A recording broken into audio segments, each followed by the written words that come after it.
नमस्कार, first India news देख रहे हैं आप। मैं हूं आपके साथ दीपिका सिंघल। चलिए खबरों की शुरुआत करेंगे। जयपुर से सबसे पहले खबर है और इसलिए है फर्स्ट इंडिया न्यूज सबसे आगे। यहां चलती है खबर, वहां होता है त्वरित असर। बागिन टी 114 के दोनों शावकों की रिवाइल्डिंग को मंजूरी मिली है। एनटीसीए ने फर्स्ट इंडिया न्यूज पर खबर चलाने के बाद मंजूरी दी है। पीसीसीएफ एंड CWLW पवन उपाध्याय ने एनटीसीए के सदस्य सचिव गोविंद सागर भारद्वाज से बातचीत की। दोनों शावकों की अनुमति के संबंध में बातचीत और इसके बाद जारी हुई मंजूरी। दोनों की उम्र हुई है 15 महीने से ज्यादा, लेकिन अभेडा में एनक्लोजर में बिता रहे जीवन। पिछले वर्ष 31 जनवरी को इनकी मां बागिन टी 114 की मौत के बाद दोनों को रणथंभौर से भेजा था अभेडा। अब आचार संहिता समाप्त होने के बाद दोनों की हो जाएगी रिवाइल्डिंग। मादा शावक मुकुंदरा और नर शावक जाएगा रामगढ़ विषधारी। फर्स्ट इंडिया की बेहद अहम भूमिका। फर्स्ट इंडिया पर खबर चलने के बाद तुरंत इस पूरे मामले पर एक्शन भी हुआ है और मंजूरी भी रिवाइल्डिंग की मिल गई है। और इसलिए फर्स्ट इंडिया न्यूज सबसे आगे, क्योंकि यहां जो खबर चलती है उसका तुरंत असर भी देखने को मिलता है। उसकी बानगी आप इस खबर से समझ सकते हैं। बागिन टी 114 के दोनों शावकों की रिवाइल्डिंग को मंजूरी मिल गई है।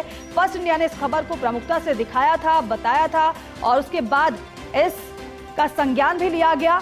दोनों जो शावक हैं बागिन टी 114 के, रिवाइल्डिंग को मंजूरी इनकी मिल चुकी है। एसोसिएट एडिटर निर्मल तिवारी जी हमारे साथ फोन लाइन पर मौजूद हैं। निर्मल जी, good morning.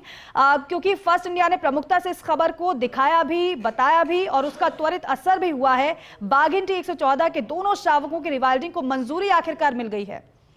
Very good morning Deepika. देखिए, आज सुबह की सबसे अच्छी खबर यही है कि दो बाघ शावक जो सब एडल्ट होने की दिशा में बढ़ चले हैं और होने वाले हैं, उनकी रिवाइल्डिंग अब की जाएगी। फर्स्ट इंडिया न्यूज का मतलब ही है कि खबर का त्वरित असर, इधर खबर चली उधर असर आपको दिखाई देता है। यही है कि 2 दिन पहले हमने खबर प्रसारित की थी कि बागिन टी 114 जिसकी मौत हो गई थी रणथंभौर के अंदर, उसके दोनों बाघ शावक, जिसमें एक मेल है एक फीमेल, दोनों को 31 जनवरी को अभेड़ा बायोलॉजिकल पार्क कोटा ले जाया गया था। उसके बाद से कोशिश की जा रही थी कि उनकी रिवाइल्डिंग की जाए। इस बात के कहा भी गया था, लेकिन रिवाइल्डिंग हो नहीं पा रही थी। अब जब फर्स्ट इंडिया न्यूज ने खबर प्रसारित की, उसके तुरंत बाद जो चीफ वाइल्ड लाइफ वार्डन है पवन उपाध्याय, उन्होंने एनटीसीए के मेंबर सेक्रेटरी गोविंद सागर भारद्वाज, जो राजस्थान कैडर के ही IAFS हैं, उनसे सीधे बात की कि इनकी क्यों ना जल्द से जल्द रिवाइल्डिंग की जाए। क्योंकि रिवाइल्डिंग में देरी का मतलब ये है कि अगर वो बहुत ज्यादा ह्यूमन फ्रेंडली हो गए तो उनका वाइल्ड के अंदर सर्वाइव करना बड़ा मुश्किल हो जाता और वो पिंजरे के शेर बन करके रह जाते, पिंजरे के बाघ बन करके रह जाते।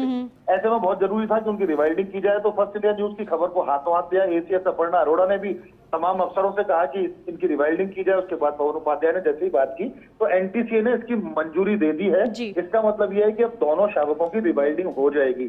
खास बात यह है कि इस समय चूंकि MCC चल रही है, मॉडल कोड ऑफ कंडक्ट, तो इसलिए अभी रिवाइल्डिंग न करके 4 जून को जब मॉडल कोड ऑफ कंडक्ट यानी आचार संहिता समाप्त हो जाएगी, उसके बाद इनकी रिवाइल्डिंग की जाएगी। इसमें से जो फीमेल जो शावक है उसको मुकंदरा भेजा जाएगा। मुकंदरा टाइगर हिल्स में इस समय 1 बाघ और 1 बाघिन है, वहां उसके बाद 2 बाघिन और 1 बाघ हो जाएगा। तो माना जा रहा है कि उसके बाद अगर ये ब्रीडिंग करते हैं तो उनकी संख्या बढ़ेगी। साथ ही साथ एक जो नर बाघ, इसमें जो नर शावक है, उसको रामगढ़ विषधारी भेजा जाएगा।